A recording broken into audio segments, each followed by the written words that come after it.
샬롬 상록수 22번째. 뜻밖의 이러한 글발이 나타났다. 청석학원 낙성식 때에 식장 맞은편 벽에 영신이가 써붙였던 슬로건 같은 글발이 비문처럼 천장에 움푹움푹하게 새겨지는 것이었다. 과거를 돌아다 보며 슬퍼하지 마라. 그 시절은 결탄코 돌아오지 아니할지니 오직 현재를 의지하라. 그리하여 억세게 사내답게 미래를 맞으라. 이튿날 아침 동혁은 산소로 올라가서 당신이 못다한 일과 두 몫을 하겠다 하고 결심 맹세한 것을 이제부터 실행하겠다는 말을 다시 한번 자신있게 한 뒤에 획 돌아서서 그 길로 내쳐 걸어 항공리로 향하였다. 그러나 시커먼 눈썹이 숱하게 난 그의 양미간은 생목이 도끼에 찍힌 그 흠집처럼 찌푸려졌다. 아마 그의 주름살만은 한평생 펴지지 못하리라. 어머니의 병이 염려는 되었으나 그는 바로 집으로 가기가 싫어서 영로로 몇 군데 모범촌이라고 소문난 마을을 들렀다. 어느 곳에서는 농업학교를 졸업하고 돌아온 청년이 오막살이 한 채를 빌려가지고 혼자서 야학을 시작한 곳이 있고, 어떤 마을에서는 제법 크게 차리고 여러 해 동안 한글과 여러 가지 과정을 강습해 내려오다가 당국과 말썽이 생겨 강습소 인가를 취소당하고 구석구석이 도둑글을 가르치는 것을 보았다. 항공리서 50리쯤 되는 장거리에서 멀지 않은 촌에서는 청년이 서너 명이나 보수 한 푼 받지 않고 3년 동안 주야학을 겸해서 하는 곳이 있는데, 그들은 겨우내 두루마기도 못 얻어입고 동저고리 바람으로 손꽃을 호호 불어가며 교편을 잡는 것을 볼 때 우리는 편하게 지냈구나 하는 감상이 들었다. 그는 그러한 지도자분들과 굳게 악수를 하고 하룻밤씩 같이 자면서 의견을 교환하고 새로운 방침을 토론도 하였다. 어느 곳에 가나 지금 우리의 형편으로는 계몽적인 문화운동도 해야 하지만 무슨 일에든지 토대가 되는 경제운동이 더욱 시급하다는 것을 역설하고 저의 경험을 이야기하였다. 그러는 동시에 그는 이제부터 항공리에만 들어앉을 게 아니라 다시 일의 기초가 잡히기만 하면 전 조선의 방방곡곡으로 돌아다니며 널리 듣고 보기도 하고 또는 내 주의와 주장을 세워보리라. 그네들과 긴밀한 연락을 취해서 같은 정신과 계획 아래서 농촌운동을 통일시키도록 힘써보리라 하니 어느 구석에선지 새로운 기운이 솟아오르는 것을 느꼈다. 남들이 그러한 고생을 달게 받으며 굽히지 않고 일을 하는 것을 실제로 보니 동혁은 항공리서 처음으로 일을 시작할 때의 생각이 바로 어제 이런 듯이 났다. 동시에 옛날의 동지가 불현듯이 보고 싶었다. 일체의 과거를 파묻어버리고 새로운 길을 개척해 나가려는 생각이 굳을수록 동지들의 얼굴이 몹시도 그리워졌다. 건배를 찾아가 보자. 지난날의 경우는 어찌되었든 맨 먼저 생각나는 사람이 건배였다. 보고만 싶은 게 아니라 제가 감옥에 있는 동안 박봉 생활을 하는 사람이 2번이나 적지 않은 돈을 붙여준 치사도 할 겸 그가 이를 보는 군청으로 찾아갔다. 그러나 건배는 군청에도 거기서 멀지 않은 사글세로 들어있는 그의 집에도 없었다. 건배의 아내와 아이들은 반겼으나 어쩌늘게 항공리까지 다녀올 일이 있다고 자전거를 타고 가서 여태 안 들어왔어요 하는 것이 그의 대답이었다. 무슨 일일까? 나를 찾아가지는 않았나? 하고 동혁은 일어서는데 안주인이 한사코 붙들어서 더운 점심을 대접받으며 지내는 형편을 들었다. 노루꼬리만한 월급에 그나마 반은 술값으로 나가서 어렵긴 매일 반이에요. 일구월심에 다시 항공리로 가서 살 생각만 나요. 굶어도 제 고향에서 굶는 게 마음이나 편하죠. 건배의 아내는 당장에 따라 일어서고 싶은 눈치였다. 그러나 동혁은 그와 의 형제까지 한 사이를 알면서도 영신의 죽음은 짐짓 말하지 않았다. 그가 영신의 소식을 묻고 혼인 때는 꼭 청해달라는 부탁을 받을 때 네 청하고 말고요 하고 쓰대신 웃음을 웃어 보였다. 항공리가 10리쯤 남은 주막 근처까지 왔을 때였다. 자전거를 끌고 고개를 넘는 약복쟁이와 마주치자 동혁은 어이 건배군 아닌가 하고 손을 들었다. 오 동혁이. 기장다리 건배는 자전거를 내던지고 달려들어 동혁의 어깨를 끌어안는다. 피차에 눈을 꽉 감고 잠시 말이 없다가 이게 얼마만인가? 어디로 해오는 길인가? 하고 동시에 묻고는 함께 대답이 없다. 아무튼 저 집으로 좀 들어가세. 건배는 동혁을 끌고 주막집으로 들어갔다. 아 신문에까지 났다며 영신씨가 온 그런.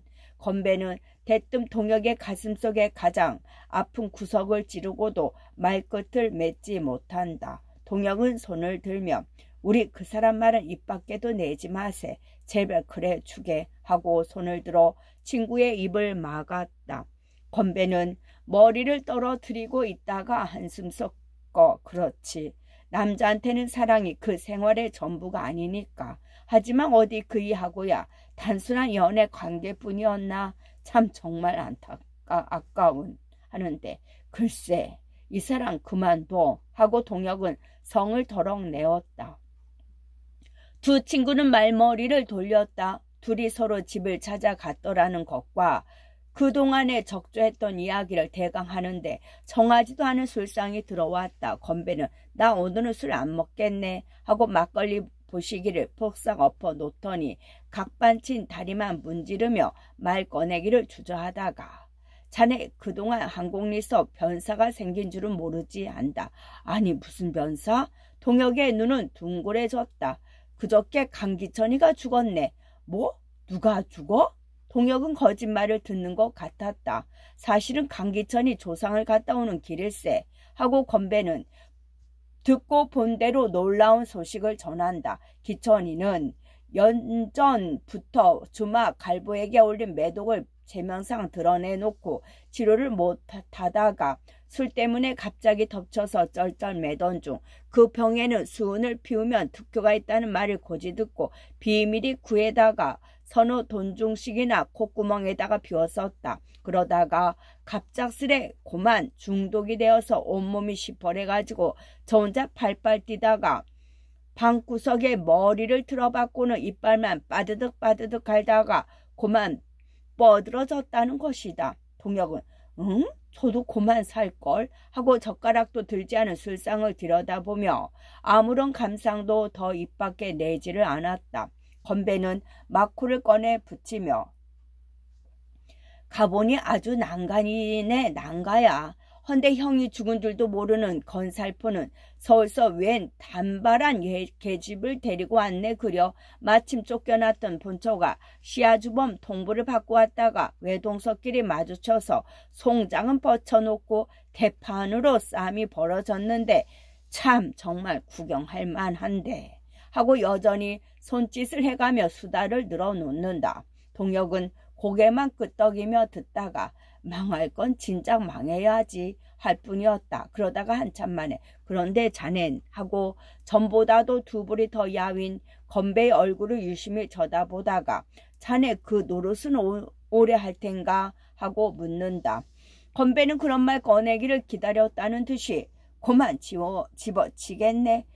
이 연도 말까지만 다니고 먹거나 굶거나 항공리로 다시 가겠네. 되려 빚만 덕금덕금 지게 돼서 그만둔다는 것보다도 아니 꽂고 눈꼴 틀리는 게 많아서 이제 넌덜머리가 났네 하고 담배 연기를 한숨 섞어 내뿜으며 월급푼에 목을 매느니보다는 정든 내 고장에서 동네 사람이나 아이들의 종로릇을 하는 게 얼마나 마음 편하고 사는 보람이 있다는 걸 이제야 절실히 깨달았네 하고 진정을 도한다. 그 말에 동혁은 벌떡 일어서며 자 그럼 우리 일터에서 다시 만나세. 나는 지금 자네가 한 말을 다시 한번 믿겠네 하고 맨 처음 일을 시작했을 때처럼 굳게 건배의 손을 쥐었다. 염려 말게. 자넬랑은 벌판에 모래보다 한 줌의 소금이 되어주게. 건배도 잡힌 손을 되잡아 흔들었다. 아무리 지루하던 겨울도 한 번 지나만 가면 봄은 기다리지 않아도 저절로 닥쳐온다. 반가운 손님은 싱끄는 소리를 내지 않는 듯 자취 없이 걸어오기로 서니 얼어붙었던 개천 바닥을 뚫고 졸졸졸 흐르는 물소리를 듣고 말랐던 나무가지에서 새음이 뾰족뾰족 솟아나는 것을 볼 때 뉘라서 새봄이 오지 않았다 하랴. 동혁은 신장로가에서 잔디 속잎이 파릇파릇해진 것을 비로소 보았다.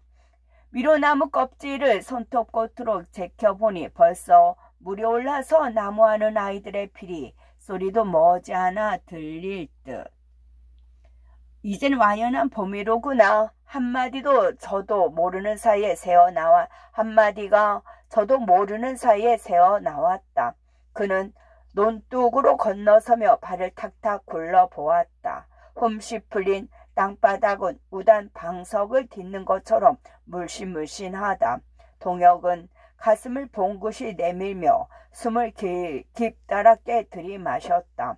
마음의 들장이 활짝 열리며 그리고 훈훈한 바람이 쏟아져 들어오는 듯 그는 다시 속 깊이 서려있는 묵은 시름과 함께 후 하고 마셨던 바람을 길다랗게 내뿜었다. 화로에 꺾였던 숯불이 빨갛게 피어난 방 속까지 온몸이 후끈해지는 것을 느꼈다. 동혁이가 동리역으로 들어서자 맨 먼저 눈에 띄는 것은 불구스름하게 물들은 저녁 하늘을 배경 삼고 언덕 위에 우뚝우뚝 서 있는 전나무와 소나무와 향나무들이었다. 회관이 낙성되는 날 그 기쁨을 영원히 기념하기 위해서 회원들과 함께 파다 심은 상록수들이 기높음을 하며 동혁을 반기는 듯 오, 너희들은 기나긴 겨울에 그 눈바람을 맞고도 싱싱하구나. 저렇게 시푸르구나. 동혁의 걸음은 차츰차츰 빨라졌다.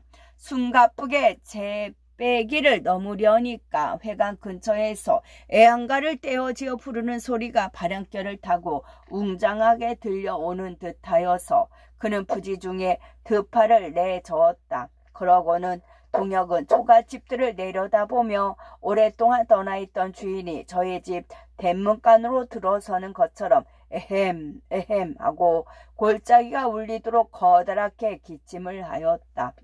그의 눈에는 회관 앞마당에 전보다도 몇 곱절이나 빽빽하게 들어선 회원들이 팔다리를 벌렸다 오므렸다 하며 제조를 하는 광경이 보였다.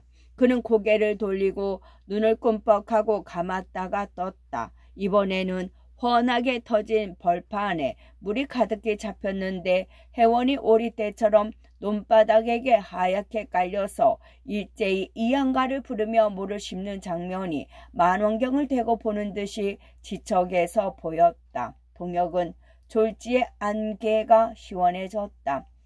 고향의 산천이 새삼스러이 아름다워 보여서 높은 맷뿌리에서부터 골짜구니까지 산 허리를 한바탕 떼굴떼굴 굴러보고 싶었다.